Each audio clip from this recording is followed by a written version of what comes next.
안녕하세요. 빚은 가족들을 뿔뿔이 흩어지게 만듭니다. 부모가 이제 경제적인 능력이 없으면요, 자식들이 그로 인한 고통을 받죠. 그게 자식들이 경제적인 활동을 할 수 있는 성인이 되고 나면 부모들이 진 빚 때문에 자식들이 블랙홀처럼 빨려 들어가서 되게 힘겹게 사는 경우도 많습니다. 부모라고 다 같은 부모가 아니고 자녀라고 다 같은 자녀가 아니더라는 겁니다. 경제적인 문제가 생기면 부모 자식 간에도 이제 틀어지는 경우가 많더라는 겁니다. 앞으로요, 우리는 더 많은 생각들, 더 많은 고민들을 이제 하게 될 겁니다. 뭐 때문에요? 돈 문제 때문에. 돈 문제 간에는 부모 자식 간에 의도 상하게 되고 부모 자식 간에 관계도 흐트러지는 게 돈이더라는 겁니다. 참 씁쓸한 얘기죠. 암담한 얘기입니다. 앞으로 우리가 어떤 모습들을 더 많이 보게 될까요? 더 많이. 참 이제 고민이죠. 걱정입니다. 염려입니다. 결국 우리의 인생에 돈 문제가 가장 크더라는 겁니다. 돈 문제만큼 우리를 위축되게 만드는 게 없고 돈 문제만큼 사람들의 삶을 비참하게 만드는 게 없습니다. 자본주의 사회에서 돈은요, 정말로 목숨줄이고 정말로 우러러봐야 될 대단한 것들입니다. 물론 황금 만능주의에 빠져서 돈이면 뭐든 된다, 돈이면 사람도 죽이고 사람도 사기치고 뒤통쳐도 괜찮다, 뭐 이런 얘기를 하고 싶은 게 아닙니다. 돈이 우리의 삶을 지켜주는 마지막 보루다라는 이야기를 하고 싶었던 겁니다. 참 많은 걱정들이 듭니다. 많은 생각들이 듭니다. 어떻게 살아야 되겠습니까? 어떻게 지내야 되겠습니까? 부모 자식 간에도 돈 문제로 문제가 생기면 좀 서글픈 얘기지만 관계를 단절도 해야 될 겁니다. 그래야 전부 다 늪으로 빠져서 같이 그 헤어나오지 못하는 늪에 빠져서 그냥 인생이 끝장나는 것보다는 좀 이기적인 얘기를 했지만 나라도 살아야겠다는 생각으로 단절하고 혼자 빠져나와서 사는 게 필요할 수도 있겠다라는 겁니다. 그렇게라도 살아야 됩니다. 안 그러면 답이 없습니다. 아내와 이혼하고 파산을 신청한 이제 노인이 있다라고 하네요. 참 씁쓸한 얘기인 거죠. 이제요, 부모는 부모고 나는 난 거예요. 갈등이 심한 경우도 많답니다. 자신이 일해서 모은 돈, 월급, 퇴직금, 이 모든 것들을 이제 다 날려버리고 이러면요, 어떻게 살겠습니까? 씁쓸한 거죠. 부모가 자식들 명의로 대출받고 카드 쓰고 뭐 이러다가 이제 살면요, 인생이 끝장나는 거죠.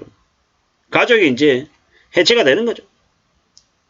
이래저래 채권자들이 연대 책임을 묻고 채무상환을 독촉하면요, 어떻게 됩니까? 가족들이 법적으로 물리적으로 이제 흩어지는 거죠. 씁쓸한 얘기입니다. 빚독촉에 쫓긴 가족이 다른 구성원들의 돈을 빨아가듯이 가져가면요, 불화가 생기고 관계도 끊어진다는 겁니다. 그러다 보니까 결국 가정이 해체가 되는 거죠. 씁쓸한 얘기입니다. 이게 뭔가 싶기도 하고요. 앞으로 우리는 이러한 일들을 많이 보게 될 겁니다. 뭐 어떻게 살아야 되는 걸까라는 질문을 스스로에게 하지 않을 수 없는 거죠. 참 걱정입니다. 고민도 많이 되고요.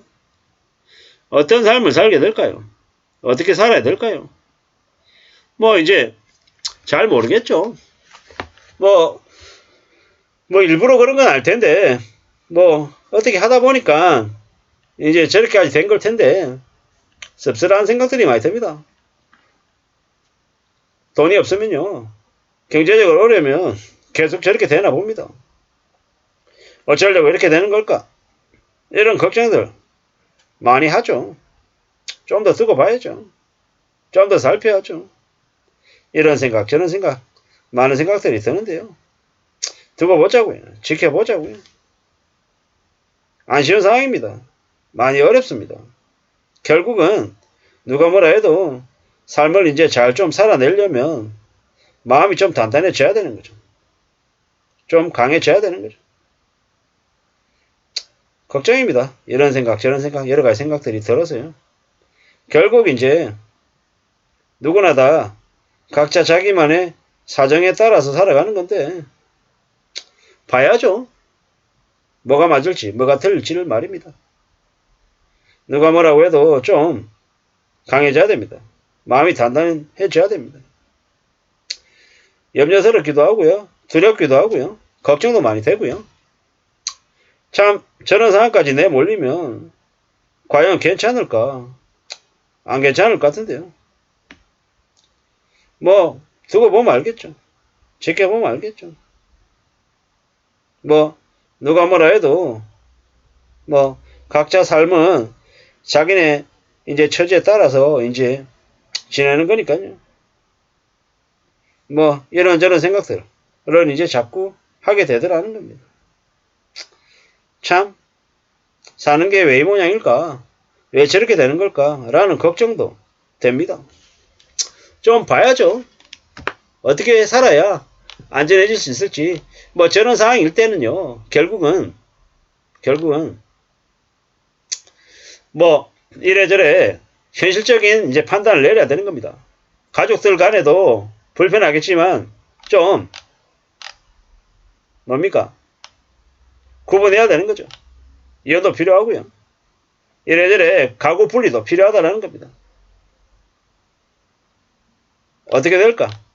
어떻게 살아갈 수 있을 걸까? 오랫동안 빚 때문에 힘들어지면요. 가족 간의 관계 안 좋아지고 이제 해체되는 경우가 다반사다라는 겁니다.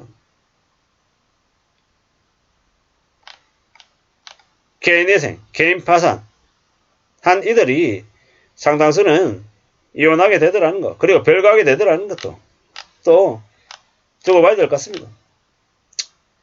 이제 채권 주심에 대인 기피증에 생활비 없다고 이제 힘들어지고 이래저래 하다 보면요. 그러면 이제 인생이 더 이제 나락으로 떨어지는 거죠. 어떻게 살아야 될까요? 참 많은 생각들이 듭니다. 이게 무슨 일이죠?